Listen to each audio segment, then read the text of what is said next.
Soon we will witness the story of the Titanic and the process of its sinking. We will see the moment of impact from inside the ship, observe the iceberg that sank the Titanic, and look at the traces it left on the ship. Then, through an experiment, we will learn what those who fell into the water experienced, and we will pursue the truth.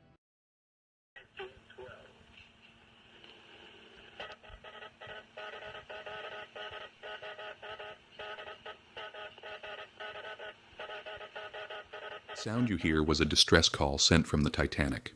Using the telegraph, calls for help were sent to other ships with purple signals. The Titanic was slowly beginning to sink. At the telegraph was a 25-year-old young man named Jack Phillips, who did not leave his post until the communication room was submerged. That young man acted heroically until the very end, but nothing he did could change the outcome.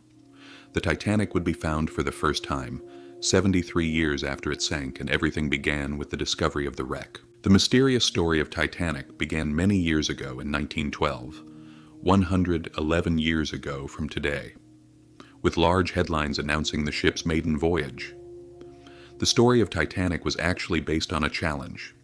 The transatlantic passenger trade was profitable and innovative, competing to transport wealthy travelers and immigrants. In particular, two companies were competing. White Star Line planned to build 2 ships and break records crossing the Atlantic.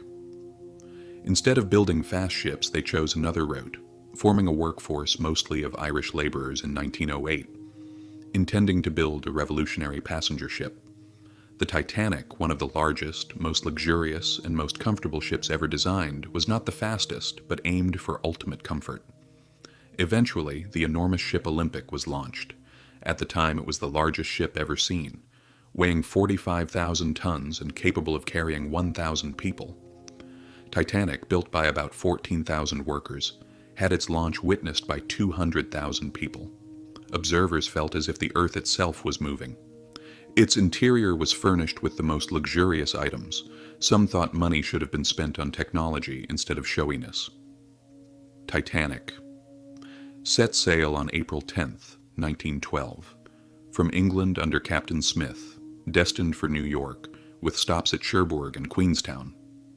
At 21:30, the ship Masaba, ahead of Titanic, reported large icebergs in their path, but the warning was not conveyed to the captain. Observers in the crow's nest rotated shifts every 2 hours. Around midnight, one saw a dark shape ahead. It was an iceberg. At 23:40, Titanic struck the iceberg on the starboard side. The iceberg sliced the ship like a razor, flooding 5 compartments. Captain Smith and designer Thomas were summoned to assess the damage. Thomas found 5 compartments flooding at 400 tons per minute. Passengers were awakened and told to board lifeboats, starting with women and children. Panic ensued. During emergencies, more signals were sent to nearby ships. Titanic operators were busy sending first-class passenger messages for a fee. Nearby California ship could not respond properly due to distance, and help had to come from Carpathia, which was 32 kilometers away.